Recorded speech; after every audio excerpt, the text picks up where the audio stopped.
this autumn statement. We're joined by the Shadow Chief Secretary to the Treasury, Rebecca Long-Bailey. Welcome to the programme. Now, we carried John McDonnell's critique of the autumn statement in full. So let me ask you a bit about Labour's position. Do you want to balance the books? Certainly, and we would have liked to have seen more certainty from the Chancellor today. He's obviously abandoned George Osborne's surplus rule, which we thought was inachievable, but he hasn't really given us a date in terms of bringing the deficit down. But when would you balance the books? Well, we've got a fiscal credibility rule where we'd bring it down on a 5-year rolling period, but we'd also separate. The way George Osborne used to couple capital expenditure with public spending, we would separate that, so you would never have to borrow in terms of public spending. That would come out of your tax receipts, and that's responsible to do that. In terms of your capital expenditure, this would be kept separately so that you could borrow to invest in the way that Philip Hammond has suggested today. And at the same time, you would bring the deficit down. But you are promising to spend a lot more on current spending. You've called for the reversal of the universal credit cuts. That's at least $3 billion. You want much more money for the NHS and for social care. That's a multi-billion current spending as well. There's a number of other areas in welfare that you want to spend more or restore the cuts that have been made. So I don't understand, given you're going to add all that to current spending, when you would balance even that bit of the budget. Well, we wouldn't have made the same decisions that this government has made. We wouldn't have cut capital gain tax, we wouldn't have slashed inheritance tax for the most wealthy in society, and then expected the most vulnerable in society to shoulder the burden like they are having to do so through universal credit and also the cuts to employment support allowance. In terms of raising further revenue through taxes, we've got a tax avoidance transparency programme that we would enforce to give more legal teeth. Well, I mean, £5 billion is what the government intends to recoup, but I mean, pundits outside of government estimate anything between 70 to 135 billion going out of the country in terms of tax avoidance. But what we're concerned about... How much would you hope to get? What we're concerned about, well, we'd have to examine that. The problem that we've got at the moment is that the government is scaling back on the resources it has within HMRC. It's cutting the number of offices it's got. It's cutting the number of employees in each department. So in order to try and get an accurate vision of how much money we're actually losing per year, the government doesn't even have those resources itself, so we would make sure that HMRC was adequately resourced. Now, the third point in terms of increasing your tax revenue is ensuring that we get our productivity levels up. The OBR report today, you know, had horrific productivity predictions yet again. The Chancellor referred to in his speech the fact that he appreciated that there was a productivity problem. So something isn't going well for this government. They're not investing in industry, they're not investing in infrastructure, and they're not creating the high-paid, high-skilled jobs of the future that would result in future tax returns for the government. Why do you want to balance the books? Because it's fiscally responsible to do so. You can't expect to pluck money from the money tree. It's responsible for the government to invest in the future, but at the same time, you should never have to borrow for your public spending. That should come through your tax. Well, what other government does it?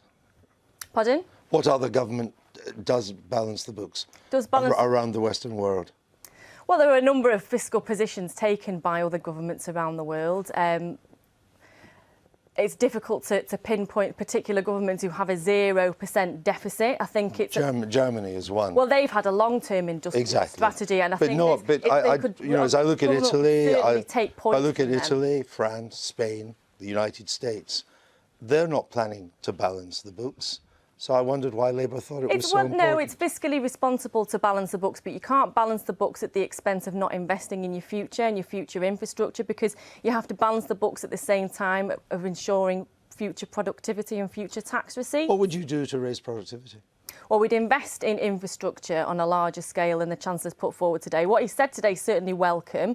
Some of it's a repeat of what his predecessor had put forward. That's a long term. It takes a long time for infrastructure investment, A, to happen, and B, to have an impact on productivity. No, I think there's... So what would you do to raise it in the first couple of years? There's a large number, Andrew, of shovel-ready projects in the infrastructure pipeline, and we didn't hear mention of many of those ones are today. they? Well, I mean, I've got a massively long list that I can email across to you.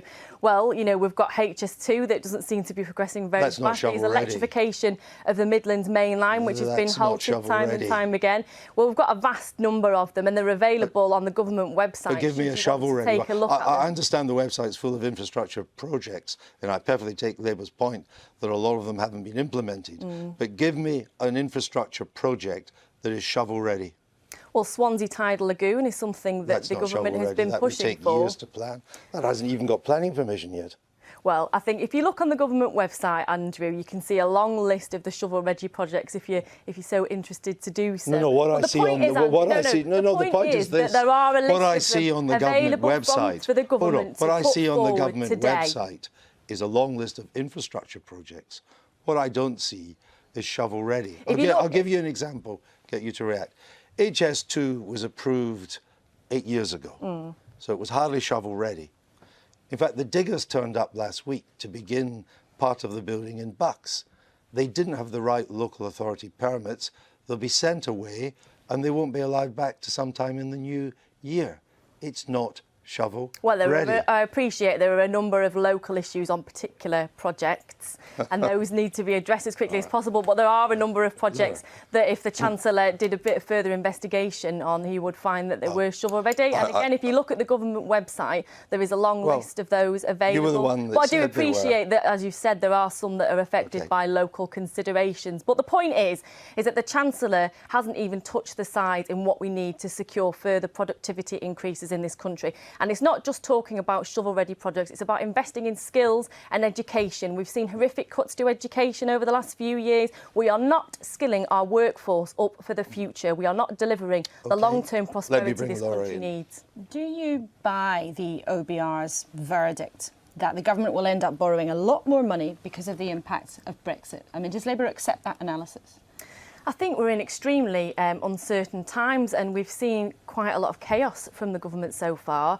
I mean, in terms of our red lines, we want tariff-free access at the very least to the single market, and I think that's what business is calling for as well. And we've seen nothing to suggest that that will be pushed for by this government going forward. And in terms of borrowing, I couldn't hazard a guess at the amounts of money that the government would have to borrow in terms of a worsening Brexit situation. Well, the OBR, in fact, is very clear. I mean, they've said there'll be £58 billion extra of borrowing that they put down to the impacts of Brexit. And in a sense, that is the biggest fact that the OBR or forecast that they put forward today. But do you as a party, do you accept that the impacts of the economy of our decision will be that great? Do you accept that analysis? Well, I think it's a forecast, and I think they've caveated that in the report by stating that it simply is a forecast dependent on the government's ongoing negotiations.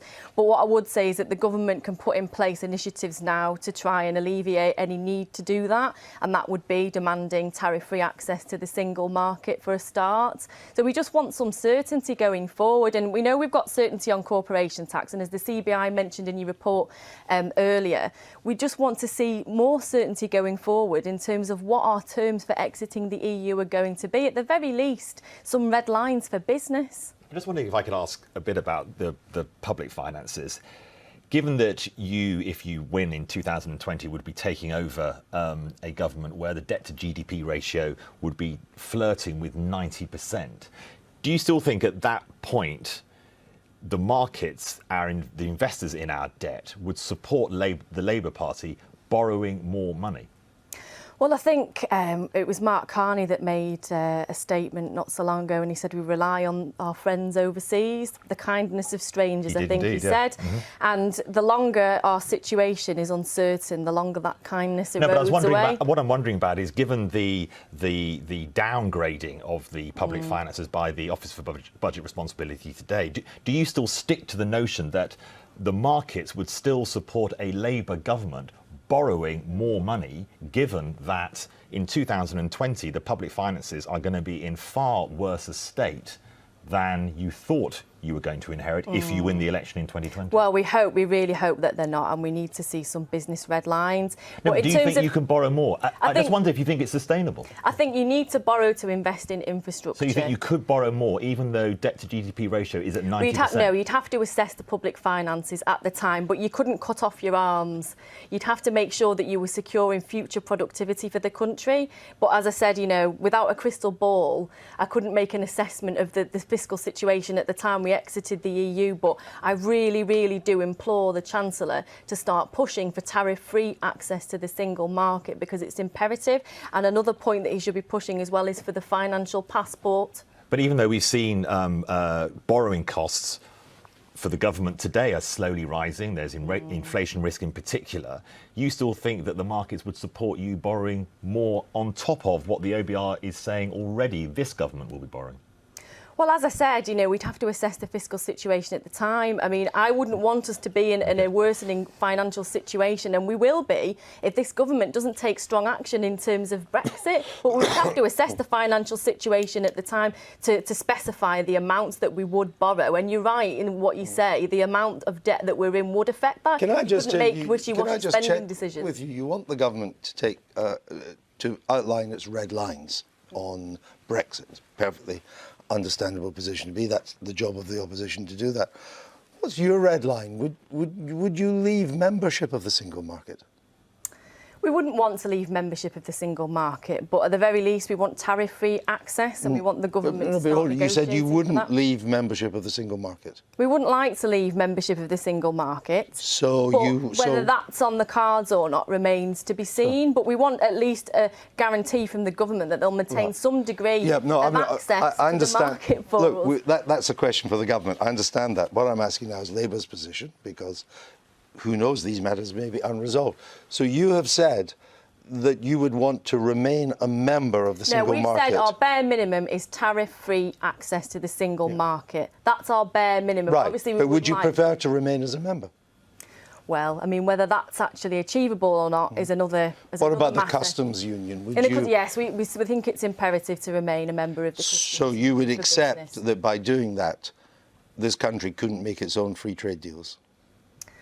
Well, I mean, all things are negotiable, Andrew, as you know. No, they're not in the customs union. Well, I think we would demand to remain the part of the customs union because it would have such a detrimental impact. Right, but there's no member of the customs union makes its own free trade deals. So you would accept that we could not then do free trade deals with Canada, America, Australia, India, if Labour's policy of remaining in the customs union Well, stays. just because it hasn't happened so far doesn't mean that it might not be open to negotiations in the future, Andrew. I mean, we're in very politically uncertain times at the moment, and if you'd have told me that we'd have been out of the EU 6 months ago, I'd have probably laughed. Yeah, So but that was a vote of the people. The customs union is quite clear on traded goods, and that's all it covers is traded goods, is that the whole point of being in the customs union is that the customs union does the free trade deals. Yeah. So you can't have both. Do you understand that? Yeah, no, as I've said, we would want to remain part of the customs union, and then we'll see what the government puts forward on that. OK, we'll leave it there. Rebecca Long-Bailey, thank you for